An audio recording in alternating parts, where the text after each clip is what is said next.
बढ़ती महंगाई से आज पूरा देश परेशान है। ऐसे में सब यही सोचते हैं कि 4 पैसे कैसे बचाए जाएं। इसी कड़ी में जिन लोगों के घरों में बिजली की खपत ज्यादा है वो बिजली बचाने के लिए तरह तरह के हथकंडे अपनाते हैं। बिजली बचाने के लिए तरह तरह की तरकीबें अपनाई जाती हैं। लेकिन आज हम एक रोचक तथ्य के बारे में जान लेते हैं। हम सभी के घरों में पंखे होते हैं। हम अपनी जरूरत के हिसाब से उसकी स्पीड तेज या धीमी करते हैं। लेकिन क्या पंखे की रफ्तार तेज या धीमी करने से उसकी बिजली खपत पर कोई असर पड़ता है? यह अपने आप में एक बड़ा सवाल है।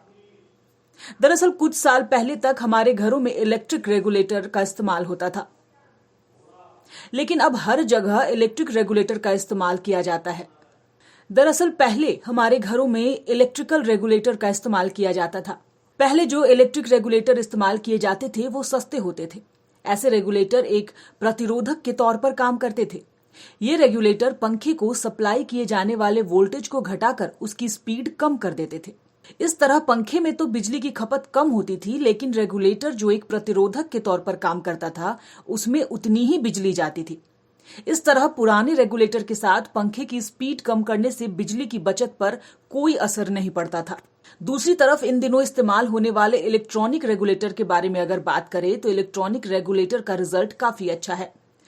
अगर घरों में इलेक्ट्रॉनिक रेगुलेटर का इस्तेमाल किया जाता है तो निश्चित तौर पर बिजली बिल पर असर पड़ता है।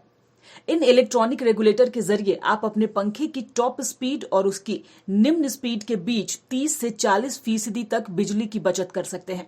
यानी इलेक्ट्रॉनिक रेगुलेटर वाले पंखे स्पीड कम या ज्यादा करने के हिसाब से बिजली की खपत करते हैं। दरअसल ऊर्जा खपत का पैटर्न पंखे की स्पीड से तय होता है। नए इलेक्ट्रॉनिक रेगुलेटर में ऊर्जा खपत का पैटर्न पंखे की स्पीड से ही तय किया जाता है। इसके साथ ही आप जितनी स्पीड से पंखा चलाएंगे वो उतनी अधिक बिजली की खपत करेगा। इसी तरह कम स्पीड से पंखा चलाने पर वह कम बिजली की खपत करता है।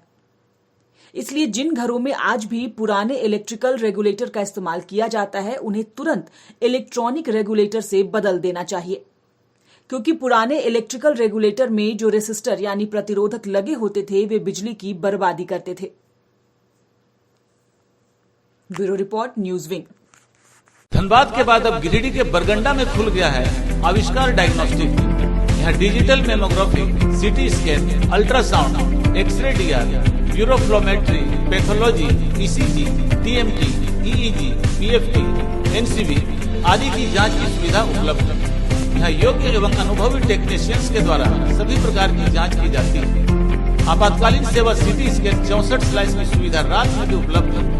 हमारे यहाँ 24 घंटे एम्बुलेंस की सुविधा भी उपलब्ध है। हमारा पता गोवर्धन लाल नर्सिंग होम के बगल में होटल कैदी के पास, कोर्ट रोड, बरगंडा, गिरिडीह।